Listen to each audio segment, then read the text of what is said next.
segera dievakuasi keluar dari area paparan. Berikan kompresi dingin pada area kulit yang panas. Selamat pagi rekan-rekan semua, bagaimana kabarnya hari ini? Semoga semua dalam kondisi sehat dan siap melaksanakan pekerjaan dengan selamat. Pagi ini kita akan membahas topik yang sering terlupakan tapi sangat penting untuk dipahami, radiasi non-ionizing.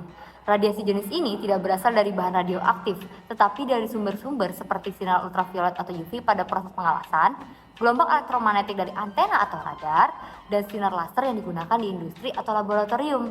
Meskipun tidak terlihat dan tidak langsung terasa, paparan berlebih dari radiasi non-ionizing bisa berdampak serius bagi kesehatan kita, terutama pada kulit dan mata.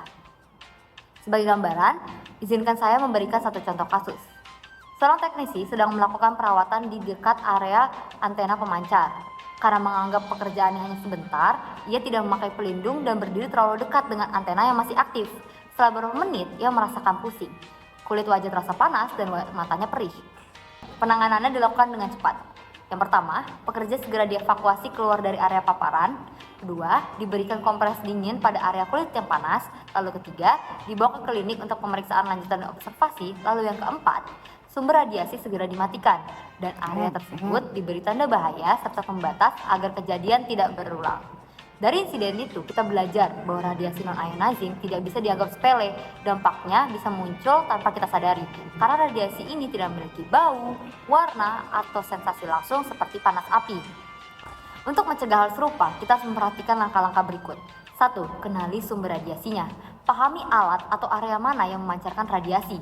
Jika area sudah diberi tanda bahaya, jangan masuk tanpa izin dan alat pelindung. Lalu yang kedua, gunakan alat pelindung diri yang tepat, seperti goggles anti-UV, pelindung wajah, pakaian reflektif panas, atau sarung tangan sesuai kebutuhan pekerjaan. Lalu yang ketiga, batasi waktu paparan. Hindari bekerja terlalu lama di area dengan sumber radiasi aktif. Jika perlu, lakukan pergantian pekerja atau atur waktu bekerja bergiliran. Yang keempat, pasang pembatas dan tanda bahaya.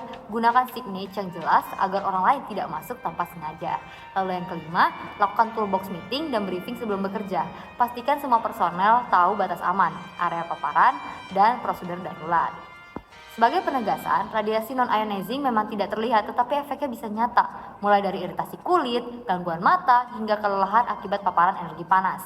Kuncinya ada di disiplin kita, kenali sumbernya, gunakan APD, batasi waktu paparan, dan pastikan area aman dengan tanda yang jelas. Kalau terindikasi paparan, segera hentikan pekerjaan. Evakuasi pekerja dari area sumber radiasi dan laporkan ke supervisor atau petugas K3 agar bisa ditangani dengan benar. Keselamatan bukan sekedar kewajiban, tapi tanggung jawab bersama. Kita bekerja bukan hanya untuk menyelesaikan tugas, tapi untuk memastikan setiap orang bisa pulang dalam keadaan sehat dan selamat.